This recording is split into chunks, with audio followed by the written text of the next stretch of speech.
Innal hamdalillah nahmaduhu wa nasta'inuhu wa nastaghfiruh wa nastahdihi wa na'udzu billahi min shururi anfusina wa min sayyiati a'malina may yahdihillahu fala mudhillalah wa may yudlil fala hadiyalah.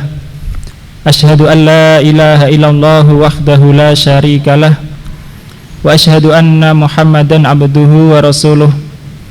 Allahumma salli wa sallim wa barik ala nabiyyina Muhammadin wa ala alihi wa ashabihi wa man tabi'ahu bi ihsanin ila yaumiddin. Qala Allah Ta'ala, ya ayyuhalladzina amanu taqullaha haqqa tuqatih wa la tamutunna illa wa antum muslimun. Ya ayyuhalladzina amanu taqullaha wa qulu qawlan sadida yuslih lakum a'malakum wa yaghfir lakum dzunubakum wa may yuti'illaha wa rasulahu faqad faza fawzan 'azima. Jamaah rahimani wa rahimakumullah. Alhamdulillah, segala puji bagi Allah Subhanahu wa taala yang memudahkan kita untuk hadir di majelis kita pada kesempatan sore hari ini. Kita mohon kepada Allah Subhanahu wa taala ilmu yang bermanfaat, keistiqomahan, dan diampuni dosa-dosa kita semua. Dan insya Allah di antara tujuan utama pembahasan kita pada kesempatan sore hari ini adalah istidrak ala mafata, yaitu memperbaiki apa yang telah lalu. Karena sebagaimana kita tahu bahwa banyak hadis-hadis Nabi Sallallahu Alaihi Wasallam yang menyebutkan tentang diantara balasan bagi orang yang beramal pada bulan Ramadan ini, ghufira lahu ma taqaddama min dzambi, diampuni baginya dosa-dosanya yang lalu. Artinya bulan Ramadan kesempatan bagi orang Islam. Di antara hikmahnya adalah bulan Ramadan kesempatan bagi orang Islam untuk memperbaiki diri, kesalahan-kesalahan, dosa-dosa yang lalu semoga diampuni oleh Allah Subhanahu wa taala.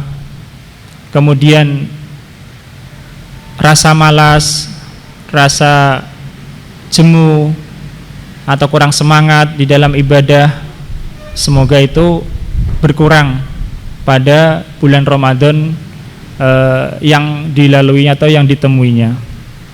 Begitu juga kita yang telah banyak menyia-nyiakan umur pada perkara-perkara yang kurang bermanfaat pada hari-hari yang lalu, pada bulan-bulan yang lalu, maka bulan Ramadan adalah kesempatan untuk memperbanyak kebaikan, untuk melipat gandakan amal soleh. Karena memang pada bulan Ramadan amal soleh dilipat gandakan, baik itu hitungannya maupun banyaknya pahala. Jadi kalau amal soleh pada bulan selain Ramadan dilipatkan 10 misalnya, atau lebih dari itu sesuai dengan ketentuan Allah Subhanahu wa taala, maka bulan Ramadan lebih lagi. Begitu juga besarnya pahala bulan Ramadan lebih daripada di bulan-bulan lainnya. Itu diantara hikmah besar bertemunya orang muslim dengan bulan Ramadan, yakni untuk memperbaiki yang lalu-lalu. Makanya kita tahu bahwa para salafus soleh, para ulama kita dulu itu sangat senang bertemu bulan Ramadan. Mereka sangat senang sekali memanfaatkan bulan Ramadan untuk beramal sebaik-baiknya. Karena itu tadi diantaranya. Nah, termasuk juga adalah Lailatul Qadar. Nah, Lailatul Qadar karena dia khairum min alfi syahr, lebih baik daripada 1000 bulan ya. Sebuah nasihat oleh Ibnu Rajab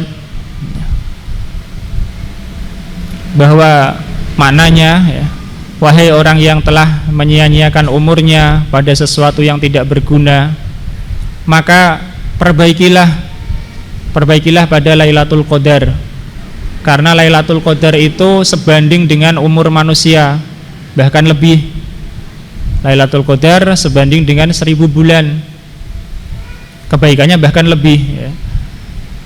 83 tahun lebih. Maka yang sudah, ya kita semua banyak melalaikan waktu-waktunya ya, dengan sesuatu yang tidak berguna, dengan sesuatu yang sia-sia, maka Lailatul Qadar adalah kesempatan yang besar ya. Kesempatan yang besar yang dia itu lebih baik daripada 1000 bulan ya, lebih dari 1000 bulan. Nah, itu diantaranya atau hikmah utama atau tujuan utama pembahasan kita kali ini, intinya seperti itu. Dan semoga Allah Subhanahu wa taala memberikan taufik kepada kita untuk mendapatkan bagian daripada kebaikan dari Lailatul Qadar tersebut, karena Nabi bersabda, man khurima khairaha faqad khurim. Barang siapa yang terhalang dari mendapatkan kebaikan Lailatul Qadar itu, maka sungguh dia terhalang dari kebaikan yang besar. Taib. Allah Subhanahu wa taala berfirman di dalam surah Al-Qadr. Disebutkan oleh ulama surah Al-Qadr adalah surah Makkiyah. Adapun penulisannya urutan yang ke-97 dalam mushaf. Bismillahirrahmanirrahim. Inna anzalnahu fi lailatul qadr. Sesungguhnya kami telah menurunkannya pada Lailatul Qadr, malam kemuliaan.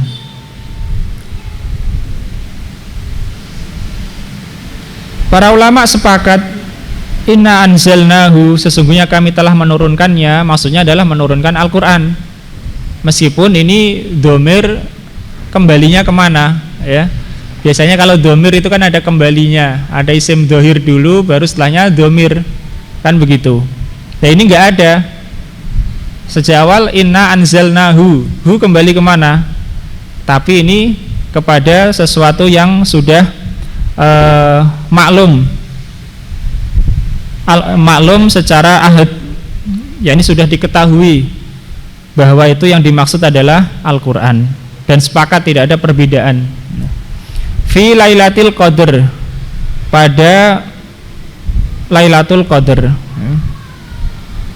pada Lailatul Qadr. Dan Lailatul Qadr ini disebut oleh Allah Subhanahu wa taala dalam surah Ad-Dukhan ayat 3 dengan malam yang diberkahi. Inna anzalnahu fi lailatin mubarakah. Sesungguhnya kami menurunkannya pada suatu malam yang diberkahi ya, artinya yang penuh barokah. Dan itu pada bulan Ramadan, sebagaimana dalam surah Al-Baqarah, syahrul Ramadan alladzi unzila fihil Qur'an. Bulan Ramadan adalah bulan yang diturunkan padanya Al-Quran. Jadi Ramadan, bulan diturunkan Al-Quran, menjadi bulan yang paling mulia. Nabi Muhammad menerima Al-Quran, Nabi yang paling mulia. Begitu juga Ahlul Quran, termasuk orang-orang yang paling mulia. Berkata Ibnu Abbas radhiyallahu anhuma dan selainnya, anzalallahul Qur'ana jumlatan wahidatan minal lauhil mahfud ila baitil izzah minas sama'id dunya. summa nazala mufassalan bihasabil waqa'i fi salasin wa isyrina sanatan ala Rasulillahi sallallahu alaihi wasallam. Maknanya kurang lebih Allah Ta'ala menurunkan Al-Quran sekaligus dari Lauh Mahfud ke Baitul Izzah di langit dunia. Jadi ini menghilangkan iskal. Bagaimana Allah mengatakan bahwa Allah menurunkan Al-Quran pada bulan Ramadan, pada Lailatul Qadar, pada suatu malam yang diberkahi. Padahal kenyataannya turun kepada Nabi Muhammad SAW bukan hanya bulan Ramadan, bukan hanya pada malam, ya, siang juga, ya, dan bukan sekaligus, ya. Maka yang dimaksud sebagaimana dinukil oleh Ibnu Katsir sini dari Ibnu Abbas bahwa Allah menurunkan Al-Quran sekaligus dari Lauh Mahfud ke Baitul Izzah di langit dunia.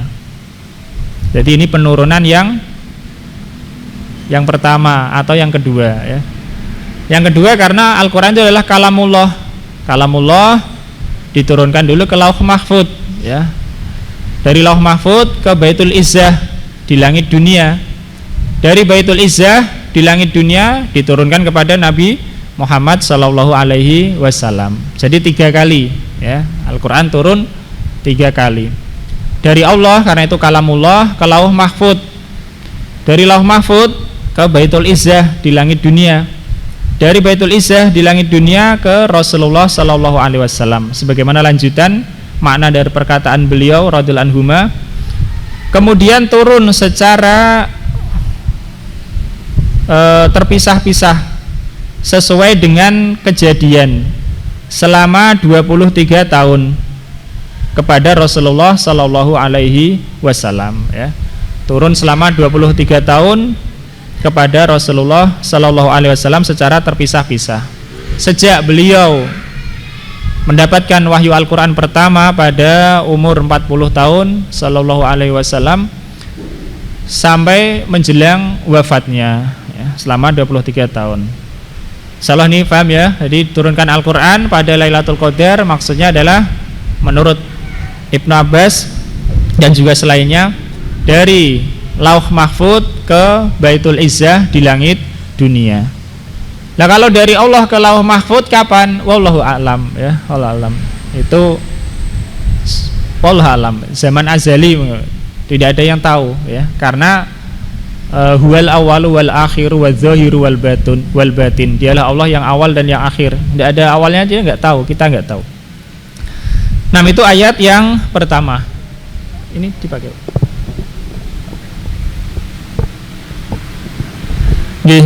Ayat yang kedua, wa ma adraka ma Lailatul Qadar. Tahukah kamu apa Lailatul Qadar ini? Tahukah kamu apa Lailatul Qadar ini? Tentunya jamaah yang dirahmati Allah Subhanahu wa taala, pertanyaan ini bukan untuk mencari tahu, ya. Bagaimana mungkin Allah Subhanahu wa taala mencari tahu dari hambanya? Tidak. Tapi pertanyaan ini maksudnya apa?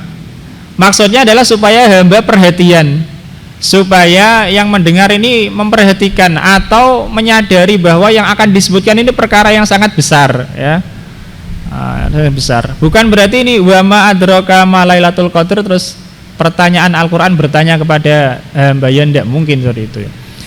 Maksudnya di pertanyaan itu adalah supaya orang itu memperhatikan dan menyadari betapa besarnya, agungnya Lailatul Qadar itu. Sehingga sebelum Allah Subhanahu wa taala menyebutkan tentang Lailatul Qadar, maka dikasih pertanyaan dulu. Ya sebagaimana orang kalau mau mengajari anak kecil lah, ya. Kowe ngerti kira, ya. Dia tahu bahwa anaknya nggak tahu, ya misalnya. Tapi ditanya dulu supaya dia perhatian, ya, supaya perhatian. Dan juga supaya untuk menyebutkan betapa agungnya yang akan disebutkan setelahnya itu. Allah berfirman, Lailatul Qadri khairum min alfi syahr.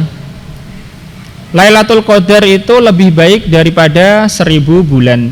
Lailatul Qadar lebih baik daripada 1000 bulan. Tentunya ini bagi orang-orang yang beriman, ini urusan agama, ya. Urusan akhirat, ya termasuk juga urusan jiwa diri, ya. Seandainya orang diberi pilihan, ya, kamu pilih dapat Lailatul Qadar apa pilih jadi raja selama 1000 bulan? Kamu pilih mana? Jadi raja 1000 bulan, wah, bisa 83 tahun lebih misalnya, ya. Atau dapat Lailatul Qadar 1 malam saja, maka Lailatul Qadar lebih baik daripada 1000 bulan. Itu kalau dibandingkan dengan urusan duniawi. Nah, kalau dibandingkan dengan urusan agama yang lainnya juga, itu pun lebih baik, ya. Itu pun lebih baik karena ulama menyebutkan maknanya adalah ibadah pada Lailatul Qadar lebih baik daripada ibadah di selain Lailatul Qadar yang tidak ada. Ibadah pada Lailatul Qadar lebih baik daripada ibadah pada 1000 bulan yang tidak ada Lailatul Qadarnya, ya. Nah,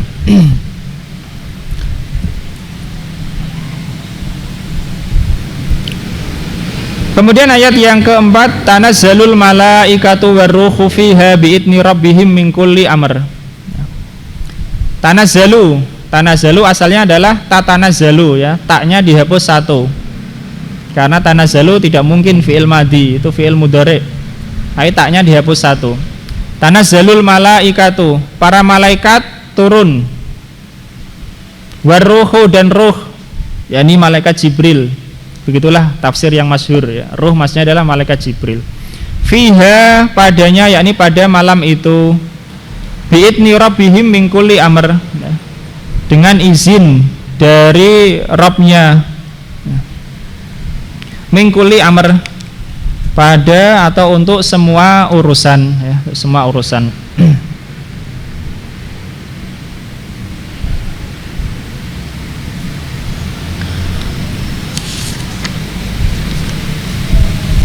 Nah, jadi ayat ini yang keempat menyebutkan bahwa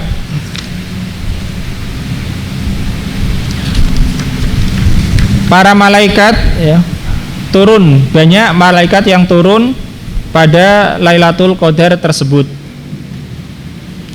Dan turunnya malaikat itu bersama juga dengan turunnya barokah.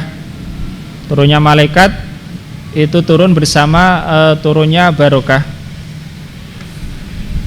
Sebagaimana para malaikat itu mereka suka mendengarkan bacaan Al-Quran, tilawah Al-Quran, dan mereka itu mengelilingi majelis dzikir, majelis ilmu, dan para malaikat meletakkan sayap-sayap mereka untuk penuntut ilmu, ya. Yani yang menuntut ilmu dengan niat yang benar.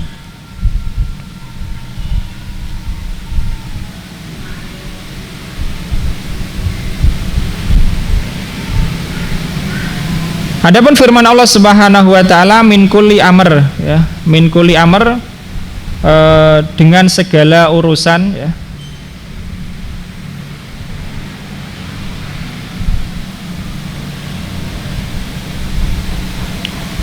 Maka diantara penjelasannya adalah bahwa diputuskan atau ditentukan pada malam tersebut.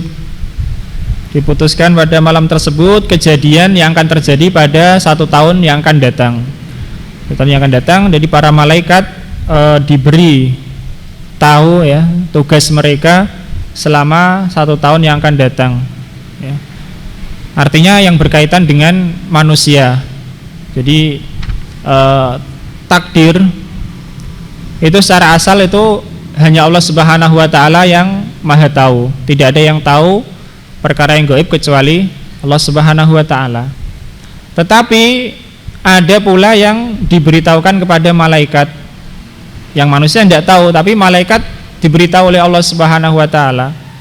Di antaranya adalah ketika manusia di dalam kandungan, ya, dalam kandungan, maka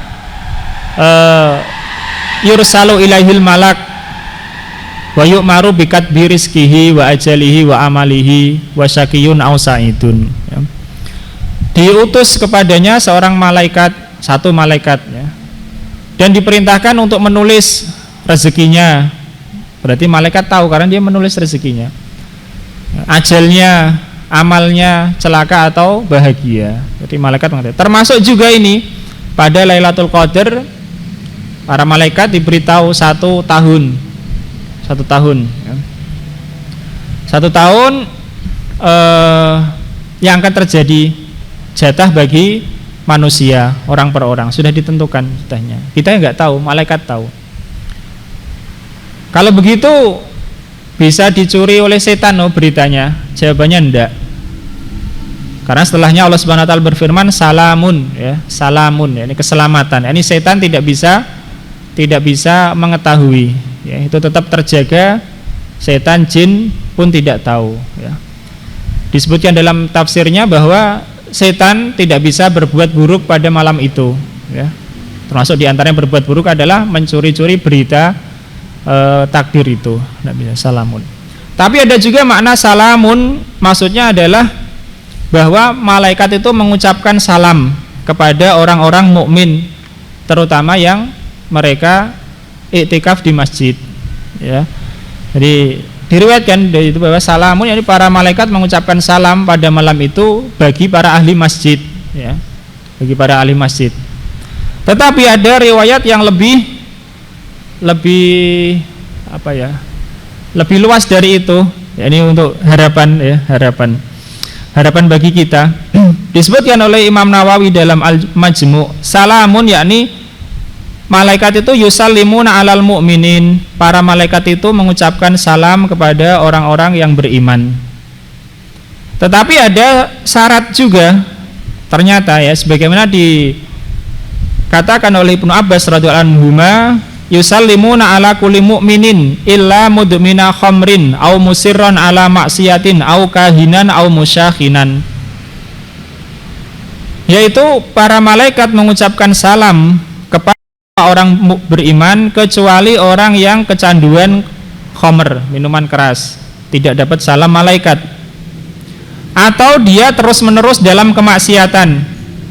Orang yang terus-menerus dalam kemaksiatan, tidak mau berhenti, tidak ada keinginan bertobat, maka tidak pula mendapat salam dari malaikat.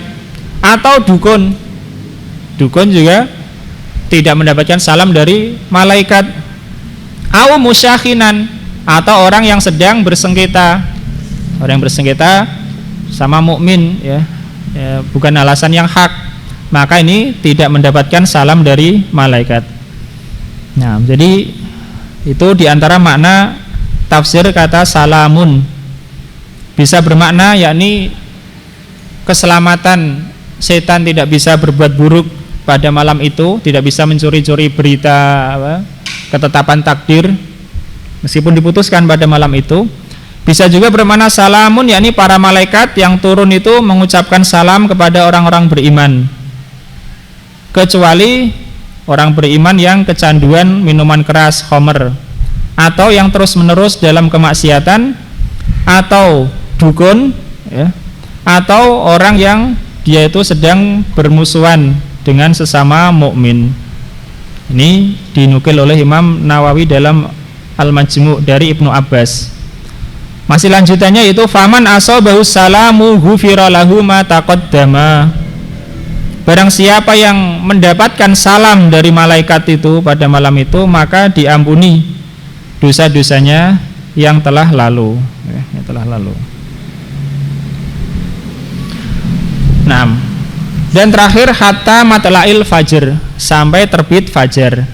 Yakni Lailatul Qadar itu dari tenggelam matahari sampai terbit fajar.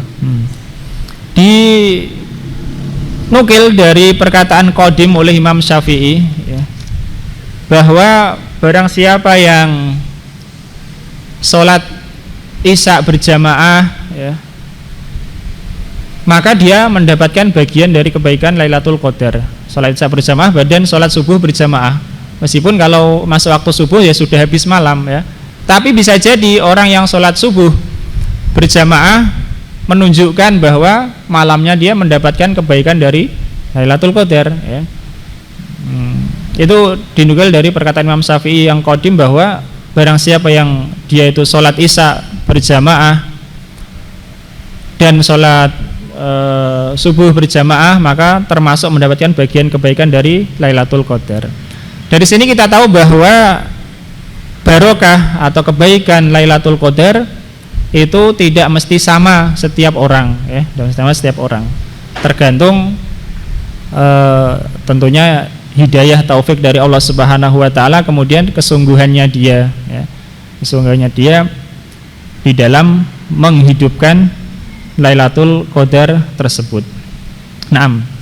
Kemudian hal-hal berkaitan dengan Lailatul Qadar. Ahlussunnah berpendapat bahwa Lailatul Qadar itu tetap ada sampai hari kiamat, ya. Lailatul Qadar tetap ada sampai hari kiamat. Adapun Syiah mengatakan Lailatul Qadar sudah enggak ada, sudah diangkat, ya, sudah diangkat. Jadi Ahlussunnah mengatakan Lailatul Qadar itu ada sampai hari kiamat, artinya setiap Ramadan.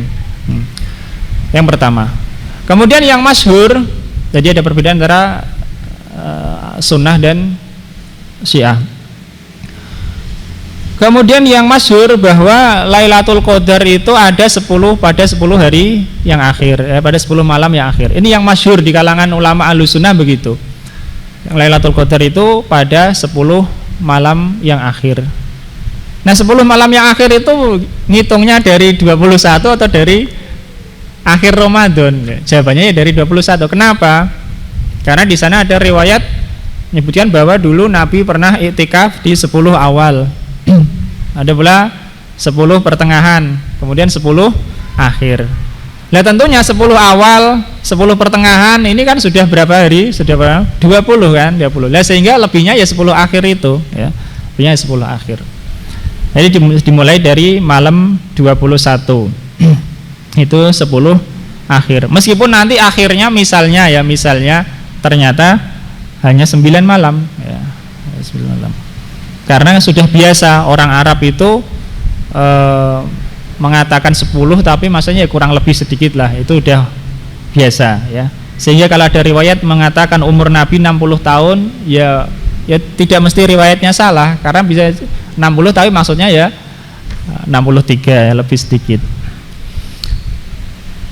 Nah, yang masyhur itu yang kedua, bahwa yang masyhur Lailatul Qadar di 10 akhir. Tetapi ilmu tepatnya tidak ada tahu, ya, tidak tahu. Karena memang ada hadis yang mengatakan Rasulullah pernah ingin hendak memberitahukan, ternyata ada 2 orang yang sedang saling mencela, akhirnya tidak, Rasulullah dijadikan lupa tepatnya itu. Kemudian yang lebih peluangnya lebih besar lagi adalah pada malam-malam ganjil, ya, pada malam-malam ganjil. Nah, itu yang masyhur seperti itu, ya, yang masyhur seperti itu. 10 akhir peluang yang lebih besar adalah pada malam-malam ganjil. Ya, maka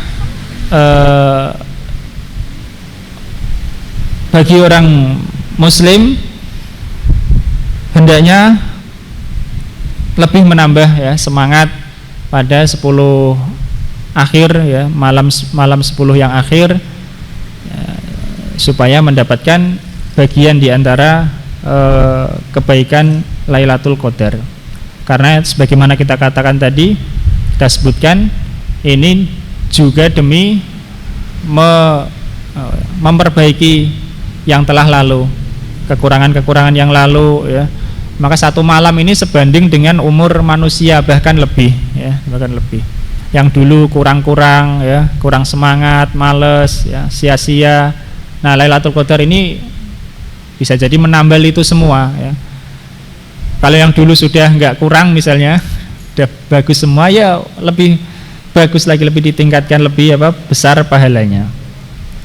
Nah, kemudian ulama berbeda pendapat, apakah Lailatul Qadar ini tetap, ya, ini tetap setiap tahunnya, kalau malam misalnya kalau malam 21 ya 21 terus, atau pindah-pindah, paham, ya. Nah, tapi semuanya sepakat pastinya kapan nggak tahu, ya, pastinya kapan nggak tahu. Cuma apakah tetap ataukah pindah-pindah tiap tahun? Sebagian mengatakan tetap. Dalilnya adalah karena Nabi hendak memberitahukan. Kalau nggak tetap berarti nggak bisa diberitahukan dong kapan itu, ya. Jadi tidak pindah-pindah. Termasuk yang berpendapat ini adalah Imam Syafi'i rahimahullah ta'ala. Dalam mazhab Syafi'i yang paling diharapkan peluang paling besar, tapi semua 10-nya itu semua peluang ya, 10 malam semuanya peluang. Tapi peluang yang paling besar dalam mazhab Syafi'i adalah malam 21 dan 23. Setelah itu 27 ya, paling besar 21 dan 23, setelah itu 27. 21 berarti nanti malam ya. Itu menurut mazhab Syafi'i seperti itu, paling utama. Meskipun tidak menutup kemungkinan malam-malam lain yang ganjil, termasuk juga yang genap, tapi yang paling diharapkan 21 dan 23. Kalau enggak 27 ya. Dan di sana ulama lain berpendapat Lailatul Qadar ya berpindah-pindah ya, berpindah-pindah. Kalau dikatakan berpindah-pindah berarti ya kembali kepada ketentuan tadi. Peluang yang masyhur yaitu di 10 akhir, peluang yang besar adalah pada malam-malam ganjil ya, pada malam-malam ganjil. Ala kulli hal itu tentang Lailatul Qadar ya. Dan Rasulullah Shallallahu Alaihi Wasallam beliau diriwayatkan beriktikaf pada 10 akhir ya, pada 10 akhir dari bulan Ramadan ini ya, demi diantaranya juga mendapatkan Lailatul Qadar ini. Tetapi para ulama sepakat tidak ada yang mengatakan iktikaf itu harus 10 hari ya, tidak ada ya. Setahu kita tidak ada. Dan supaya kita tahu bahwa semata-mata perbuatan Nabi itu tidak menjadi batasan ya, tidak menjadi batasan yang harus. Meskipun Nabi itikafnya di 10 akhir, tapi tidak ada ulama yang mengatakan kalau itikaf tidak 10 hari enggak sah, tidak ada ya, enggak ada. Atau itikaf itu harus 10 hari, 10 malam, enggak ada. Bahkan tidak ada ulama setahu kita ya yang menyebutkan bahwa itikaf itu harus bulan Ramadan. Jadi boleh saja itikaf enggak bulan Ramadan, mungkin saja ya. Kalaupun ada kita kurang tahu, tapi jumhur ulama banyak kita yang kita tahu perkataannya tidak ada yang mengatakan itikaf itu harus bulan Ramadan ya. Kita masuk kepada pembahasan iktikaf. Setiap mazhab berbeda-beda menyebutkan definisi iktikaf ya. Kenapa? Karena berkaitan dengan fikihnya masing-masing. Kalau menurut mazhab Hanafi, iktikaf itu harus puasa ya, iktikaf itu harus puasa. Sehingga menurut mazhab Hanafi, kalau iktikaf pada hari raya ya tidak sah, karena hari raya tidak boleh puasa ya. Jadi intinya setiap mazhab menyebutkan definisi yang berbeda-beda di dalam mendefinisikan iktikaf, karena itu berkaitan dengan fikih masing-masing.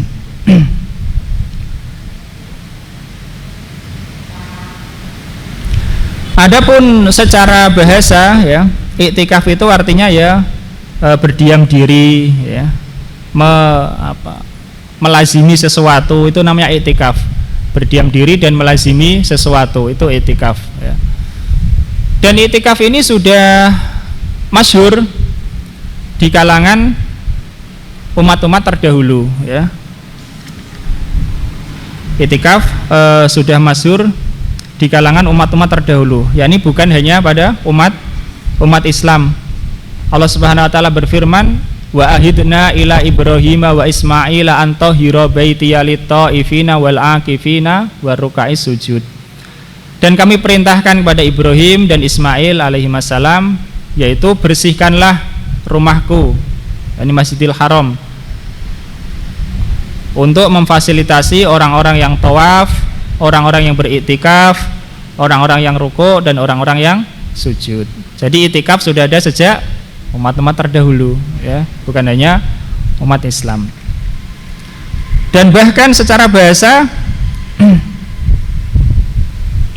iktikaf ya, melazimi sesuatu dan berdiam diri ya di sesuatu tempat, itu juga digunakan secara bahasa untuk sesuatu yang tidak baik artinya baik itu berdiam diri di tempat yang baik atau yang buruk.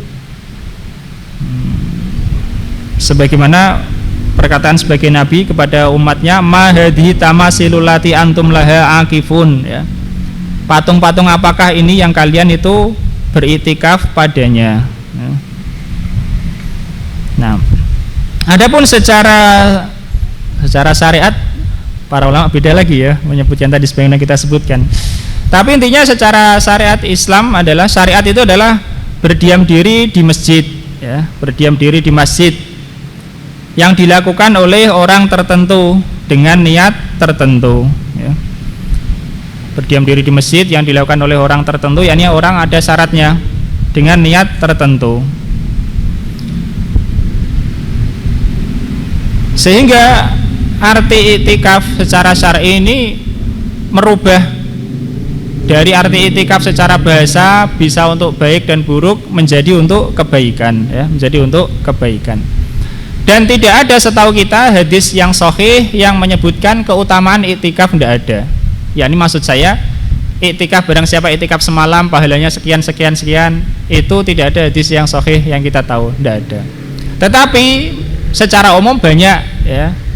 Nah, ini hadis yang menyebutkan keutamaan iktikaf secara umum. Karena apa? Karena iktikaf ulama sepakat hukumnya sunnah. Ulama sepakat hukumnya sunnah. Dan amalan sunnah itu adalah sebagai tambahan dari amalan yang wajib untuk mendapatkan cinta Allah Subhanahu wa taala, ya, sebagaimana dalam hadis wali yang diriwayatkan oleh Imam Bukhari. Itu diantaranya. Nah, jadi ulama atau kaum muslimin sepakat ada di sana sunnah iktikaf atau syariat iktikaf ini. Dan kebanyakan kitab-kitab fikih menyebutkan masalah iktikaf setelah pembahasan puasa, ya, meskipun tadi kita sebutkan tidak semua ulama mengharuskan iktikaf itu dengan puasa, ya, bahkan itu madzhab Hanafi, dan tidak harus pula pada bulan Ramadan. Tapi kebanyakan kitab-kitab fikih seperti itu menyebutkan bab iktikaf setelah bab puasa. Bukan hanya kitab fikih, Al-Quran pun menyebutkan iktikaf berkaitan dengan puasa. Sebagaimana dalam surah Al-Baqarah ayat 187 menyebutkan tentang puasa, di tengah-tengahnya ada firman Allah, wala tubashiruhunna wa antum akifuna fil masajid, ya. Janganlah kalian menggauli istri-istri kalian sementara kalian beriktikaf di masjid. Ala kulli hal, bab iktikaf memang disebutkan berkaitan dengan puasa. Jadi berkaitan atau setelah bab puasa. Nah, hikmah iktikaf, ya. Jadi manusia itu ada jasad, ada ruh. Manusia ada jasad, ada ruh. Jasad itu makanannya ya, nutrisinya ya makanan, minuman, sebagaimana yang telah maklum, telah diketahui. Sedangkan ruh itu nutrisinya adalah dengan ketaatan kepada Allah, dengan ibadah yang bermacam-macam, ya. Sehingga syariat iktikaf ini itu memberikan kesempatan bagi manusia selama masa waktu tertentu, yakni selama masa waktu iktikafnya itu, untuk berpaling dari urusan dunia, mengkonsentrasikan diri pada urusan akhirat, ya. Bahkan tempatnya pun ditentukan di rumah Allah, di masjid, yang mana itu sudah bukan milik siapa-siapa, karena masjid itu wa annal masajida lillahi, dalam surah Al-Jin, dan bahwasanya masjid-masjid itu milik Allah, ya. Artinya di tanah yang memang sudah itu bukan milik siapa-siapa, milik Allah, karena sudah diwakafkan, di sana iktikaf. Dan ada 3 amalan yang hanya bisa dilakukan di masjid. Kalau nggak di masjid nggak bisa, ya. Pertama, iktikaf ini harus di masjid. Yang kedua, sholat tahiyatul masjid. Sholat tahiyatul masjid di sini nggak bisa, karena bukan masjid, ya. Dan yang ketiga, dan itu khusus di Masjidil Haram, yaitu tawaf, ya, tawaf. Selain itu amalan bisa dilakukan di luar masjid.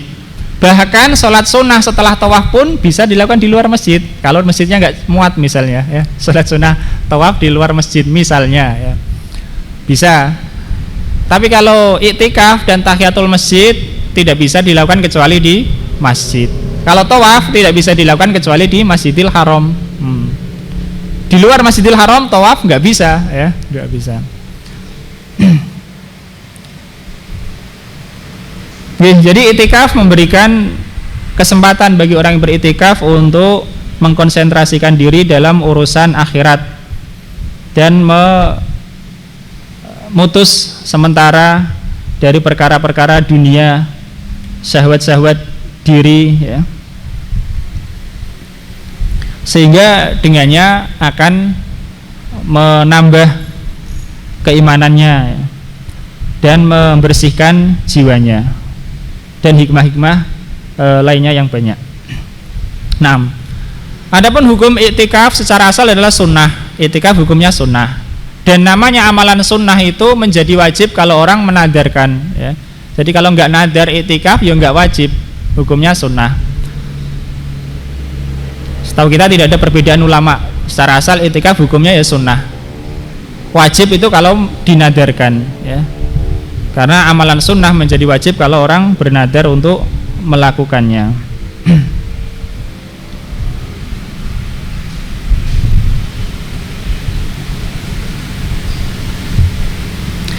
Dan lebih disunahkan lagi pada bulan Ramadan, terutama di akhir Ramadan, ya, 10 akhir Ramadan, demi mencari Lailatul Qadar itu, ya, demi mencari Lailatul Qadar yang itu adalah malam yang paling utama, sebagaimana kita sebutkan tadi.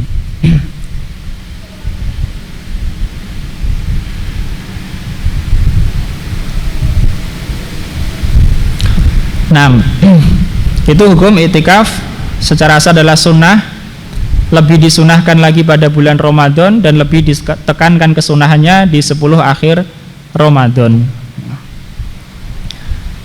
Dan menjadi wajib kalau orang bernadar, ya, sebagaimana sabda Nabi, man nadhara ayyuti Allah falyuti'hu. Barang siapa yang bernadar untuk taat kepada Allah, maka hendaklah dia mentaatinya. Nah, berikutnya adalah rukun-rukun iktikaf dan syaratnya supaya iktikaf itu sah, ya. Kita tahu rukun dan syaratnya. Rukun iktikaf, rukun adalah bagian utama sesuatu yang membentuk sesuatu itu namanya rukun, ya. Kalau rukun iktikaf adalah bagian-bagian utama iktikaf, dengannya iktikaf itu terjadi. Kalau rukunnya kurang, ya iktikafnya tidak terjadi. Atau syaratnya kurang, menjadi tidak sah. Rukun iktikaf ada 4, yaitu orang yang beritikaf 1, yang kedua adalah masjid, yang ketiga adalah niat, yang keempat adalah berdiam diri di masjid, ya. Itu rukun iktikaf. Ada orang yang beritikaf, ada masjidnya, ada niatnya, niat dari orang, dan ada perbuatan dia yang berdiam diri di masjid, maka udah jadi iktikaf, ya, udah jadi.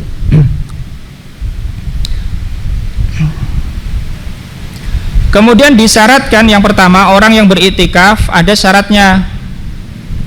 Syaratnya ada 3, yaitu orangnya Islam, berakal, dan bersih dari hadas besar. Ini syaratnya. Orangnya orang Islam, berakal, bersih dari hadas besar. Nah, meskipun berhadas kecil masih sah, ya, masih sah. Kalau orang berhadas besar, maka selama waktu hadas itu, misalnya hadasnya terjadi di masjid, ya, misalnya dia masuk masjid tidur mimpi basah, maka selama waktu hadasnya ini tidak dihitung waktu iktikaf, ya, selama waktu hadas. Dan dia tidak boleh di dalam masjid, harus keluar untuk mandi kalau mampu, ya, kalau mampu dia keluar untuk mandi. Nah, itu syarat untuk orang yang beriktikaf, yaitu orang Islam, berakal, bersih dari hadas besar, yaitu junub, janabah, haid, dan nifas, ya. Wanita haid dan nifas tidak boleh beriktikaf. Berarti anak kecil yang sudah tamyiz, sudah berakal, boleh untuk iktikaf. Wanita boleh beriktikaf. Kalau wanita yang bersuami, maka disyaratkan izin dari suaminya. Dan tidak boleh atau haram wanita yang bersuami iktikaf tanpa izin dari suaminya. Kalau tidak diizinkan dan dia iktikaf, maka iktikafnya sah, tetapi dia berdosa. Dan suaminya boleh memaksanya keluar dari masjid. Kemudian tentang rukun yang kedua yaitu masjid. Tidak boleh iktikaf kecuali di masjid, kecuali di masjid. Apakah harus masjid jami atau enggak? Masjid jami itu maksudnya digunakan untuk Jumatan, Apakah harus masjid jami atau enggak? Ulama berbeda pendapat. Yang kita tahu kebanyakan ulama tidak mensyaratkan itu, kecuali kalau dia mengazamkan untuk iktikaf yang nanti, ini bagi laki-laki, yang nanti di waktu iktikaf itu ada kewajiban sholat Jumat, maka harus di masjid jami. Karena kalau enggak nanti batal iktikafnya kalau dia keluar dari masjid bukan masjid jami menuju masjid jami untuk Jumatan. Tapi dari mazhab Hambali mengharuskan masjid jami kalau yang iktikaf laki-laki. Kalau yang iktikaf perempuan boleh di masjid bukan masjid jami, jami. Jadi intinya jumhur ulama membolehkan masjid yang bukan masjid jami untuk iktikaf. Tapi ada yang mengharuskan masjid jami, itu mazhab Hambali bagi laki-laki. Dan semua ulama mengharuskan masjid jami kalau waktu iktikafnya nanti menerjang waktu sholat Jumat. Semuanya mensyaratkan masjid jami. Kalau enggak ya enggak sah juga karena nanti dia akan keluar. Atau kalau iktikafnya sunnah menjadi selesai iktikafnya. Nah, dan semua masjid bisa untuk iktikaf sebagaimana masjid yang sudah diwakafkan untuk masjid, sudah ada bangunannya begitu, meskipun pondasi bisa untuk iktikaf. Kalau seseorang menadarkan iktikaf di masjid tertentu selain 3 masjid, selain Masjidil Haram, Masjid Nabawi, Masjid Aqsa, maka tidak lazim, ini tidak harus. Contoh, orang nadar mau iktikaf, saya bernadar iktikaf di masjid misalnya Istiqlal Jakarta misalnya 1 malam. Boleh dia lakukan di masjid selain itu, boleh. Karena tidak ada bedanya. Semua masjid tidak ada bedanya kecuali 3 masjid Kalau bernadar di Masjidil Haram harus di Masjidil Haram. Kalau bernadar di Masjid Nabawi boleh di Masjid Nabawi dan boleh di Masjidil Haram, Tapi tidak boleh di selain keduanya karena nadarnya di Masjid Nabawi. Kok di Masjidil Haram boleh karena lebih utama. Kalau bernadar di Masjidil Aqsa boleh dilakukan di Masjidil Haram, boleh di Masjid Nabawi, boleh di Masjidil Aqsa, tidak boleh di masjid selainnya. Kalau orang bernadar saya iktikaf di masjid, tapi masjid tidak disebutkan masjid mana saja, tapi bagian yang sebelah kanan sebelah kanan. Maka ini tidak lazim karena semua bagian masjid sama saja keutamaannya. Dia mau di sebelah kanan, mau di sebelah kiri, di depan, di belakang, untuk iktikaf tidak ada bedanya, begitu. Tidak ada bedanya. Dan asalkan itu sudah dipersiapkan untuk sholat, sudah dianggap bagian dari masjid, Meskipun itu kalau ada di teras misalnya, tapi terasnya biasa untuk sholat, termasuk. Berarti keluar ke teras bukan keluar dari masjid, iktikafnya masih sah di situ. Nah, itu yang kedua masjid. Kemudian rukun iktikaf yang ketiga adalah niat. Wajib niat. Karena Nabi bersabda, maksudnya harus disertai niat. Karena Nabi bersabda innamal a'malu binniyat. Wa innamal likulli imri'in ma nawa. Sesungguhnya amal-amal itu dengan niat. Dan sesungguhnya masing-masing orang akan mendapatkan sesuai dengan niatnya. Dan karena iktikaf ini adalah ibadah mahdhah, kaitannya dengan Allah Subhanahu wa taala, maka tidak sah kalau tidak niat. Ini tidak dianggap iktikaf kalau tidak meniatkan iktikaf, sebagaimana sholat dan puasa. Kalau orang masuk masjid dengan tujuan apa saja tapi dia tidak meniatkan iktikaf, maka tidak dianggap beriktikaf karena dia tidak niat iktikaf. Nah, niatnya itu kapan? Misalnya kalau sudah masuk belum lupa belum niat, wis ana nek misalnya beberapa menit ya atau beberapa jam belum niat misalnya saja maka dia bisa niat waktu itu, bisa ya, tidak usah keluar terus niat terus baru masuk, enggak ya, bisa niat waktu itu.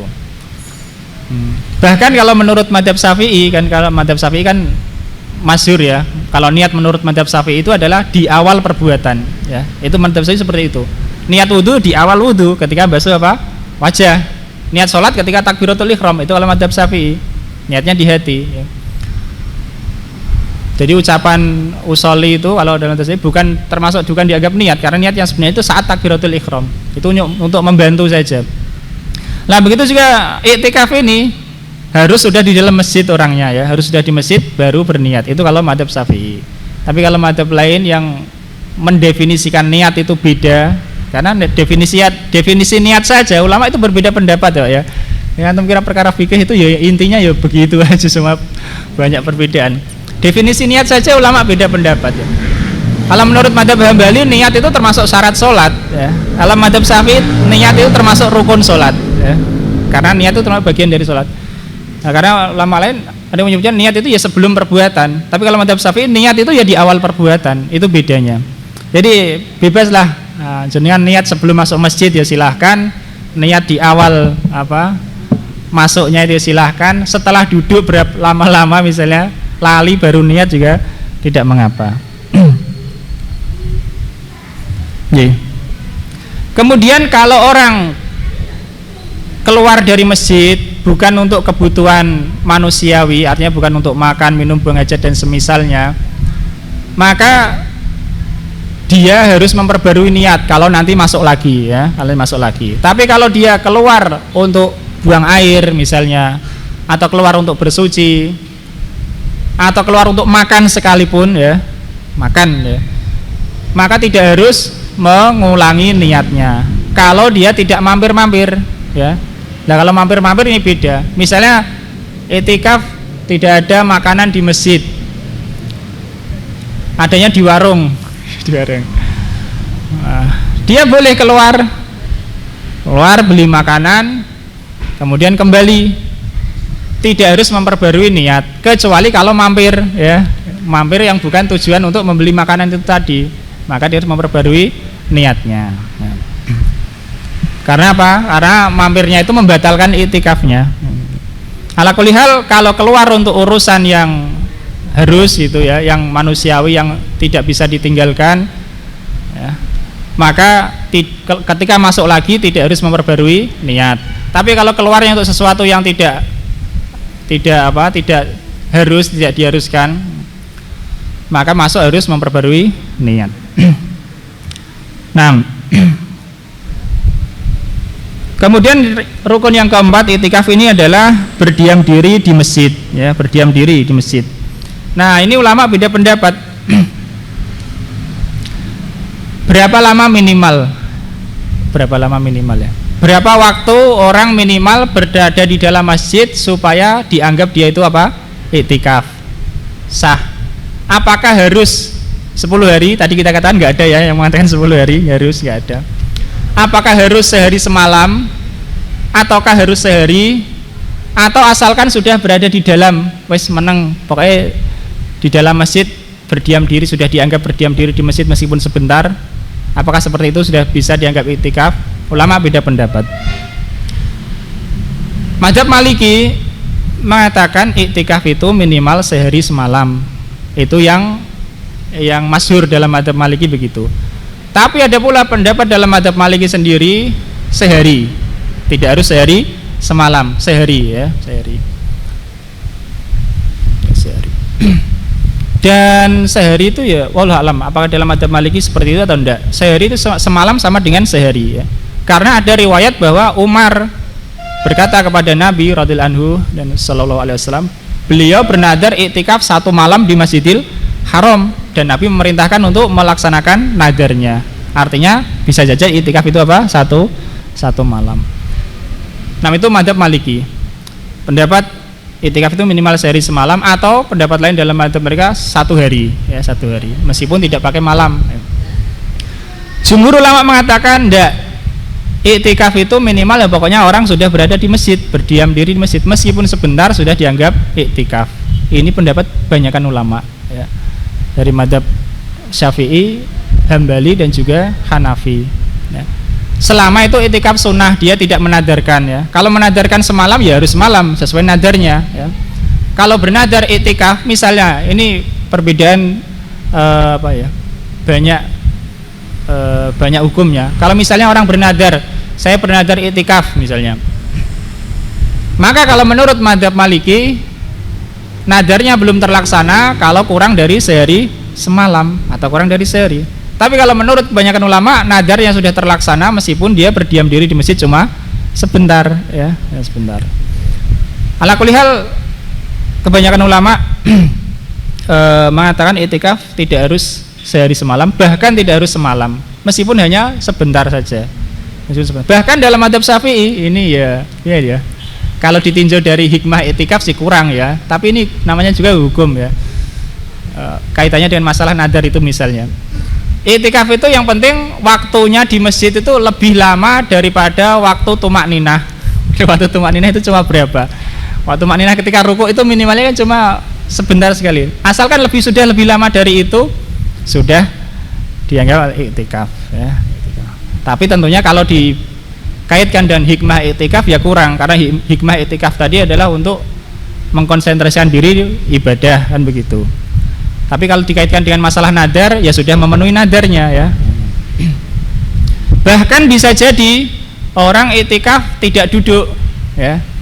Niat iktikaf berdiri, dia berjalan ke arah sana, jalan ke arah sana, keluar, sudah selesai ya. Tapi ini ada kebaikannya. Kebaikannya kalau orang itu berhaji. Karena mazhab Syafi'i mengatakan wukuf di Arafah itu sudah sah meskipun hanya sebentar ya. Tidak harus menggabungkan antara siang dan malam. Ini perkara yang berat ini ya, perkara yang besar, karena al-haju Arafah, haji itu Arafah, artinya kalau orang sudah wukuf di Arafah, manasik haji lainnya itu mudah karena waktunya longgar. Tapi kalau wukuf di Arafah waktunya ditentukan. Nah, wukuf di Arafah itu menurut mazhab Syafi'i sudah sah meskipun sebentar. Nah, bahkan waktunya sampai fajar tanggal 10 ya, sampai waktu subuh tanggal 10. Meskipun orangnya di sana tidur. Ya, misalnya di Arafah tidur. Misalnya juga di sana cuma mencari barangnya yang hilang misalnya. Atau dia tidur di bawah temannya di sana, asal nggak pingsan ya, di bawah temannya sana. Sebentar wes dianggap wukuf ya. Urusannya masalah sah dan tidak sahnya haji. Kalau ini adalah iktikaf. Nah, itu lama waktu iktikaf secara minimal.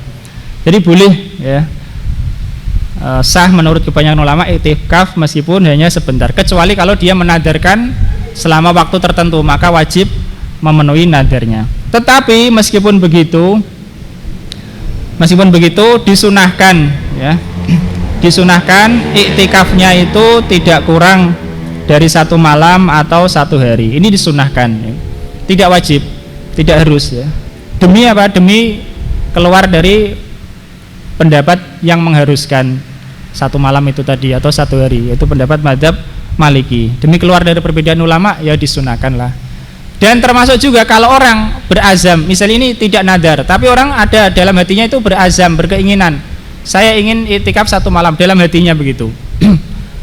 Dia masuk ke masjid, sudah niat, sudah sah lah iktikafnya. Kalau dia keluar meskipun tidak sampai 1 malam, dia dianggap sudah iktikaf. Karena ini azam dalam hati, tidak nadar ya. Meskipun begitu dia disunahkan untuk menyelesaikan sampai 1 malam.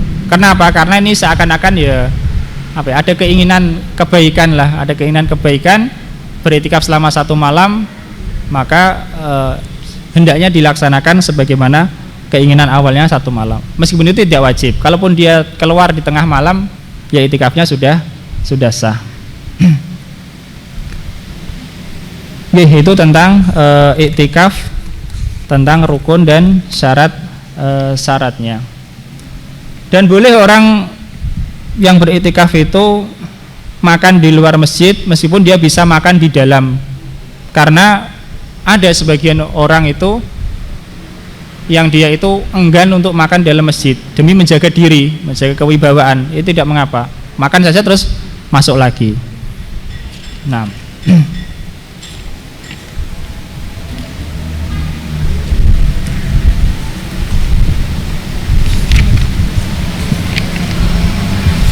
kemudian adab-adabnya. Udah maghrib belum ya kayaknya ya. Saya lihat jadwal dulu. Nah, adab-adab iktikaf, yakni hal-hal yang disunahkan saat iktikaf. Jadi iktikaf kalau sudah terpenuhi rukun dan syaratnya tadi sudah sah. Tetapi apa yang disunahkan ketika iktikaf? Disunahkan ketika iktikaf itu ya memperbanyak ketaatan seperti sholat sunnah, berzikir, bertasbih, baca Al-Quran, atau belajar ilmu agama. Disunahkan. Kemudian disunahkan pula kalau iktikafnya itu siang hari ya berpuasa. Artinya kalau pas tidak bulan Ramadan, kalau bulan Ramadan ya wajib puasa. Kemudian disunahkan juga satu hari penuh atau satu malam penuh demi keluar dari perbedaan ulama. Kemudian disunahkan juga di masjid jami, ya, supaya tidak perlu keluar kalau Jumatan, atau supaya jamaahnya lebih banyak di masjid jami, jamaahnya lebih banyak biasanya.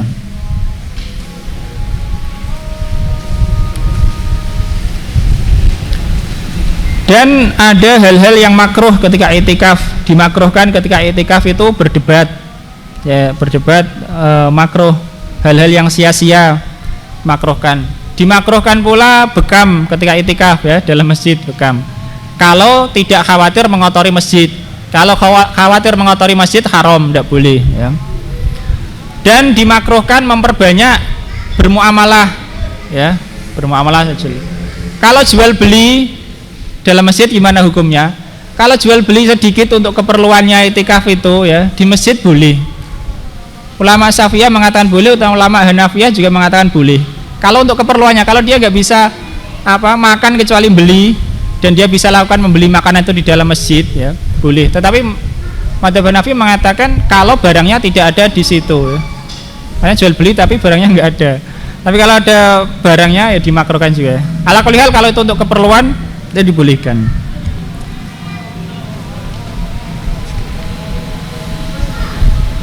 Kemudian terakhir yaitu pembatal iktikaf.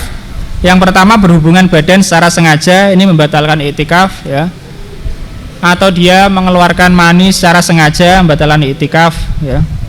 Kalau dia mimpi basah, iktikafnya tidak batal, hanya dia wajib keluar untuk mandi. Kemudian keluar dari masjid dengan sengaja tanpa keperluan, ini juga membatalkan iktikaf. Kalau itu iktikaf yang wajib, yang nadar. Kalau iktikaf yang sunnah berarti menyudahi masa iktikaf, ya, karena masa iktikaf sunnah sebentar pun sudah iktikaf. Kalau dia keluar tanpa keperluan berarti iktikafnya selesai. Kemudian pembatal iktikaf lainnya juga adalah riddah, naudzubillah, yaitu keluar dari Islam, mabuk, gila, haid dan nifas, itu membatalkan iktikaf. Demikian Allah taala alam. Semoga Allah Subhanahu wa taala memberikan taufik kepada kita untuk mendapatkan keberkahan dari bulan Ramadan dan malam Lailatul Qadar demi memperbaiki, ya, hal-hal yang telah lalu dan juga menambah kebaikan. Wallahu taala alam. Sallallahu ala nabiyina Muhammad wa ala alihi wasallam ajmain. Walhamdulillahi rabbil alamin. Bismillahirrahmanirrahim.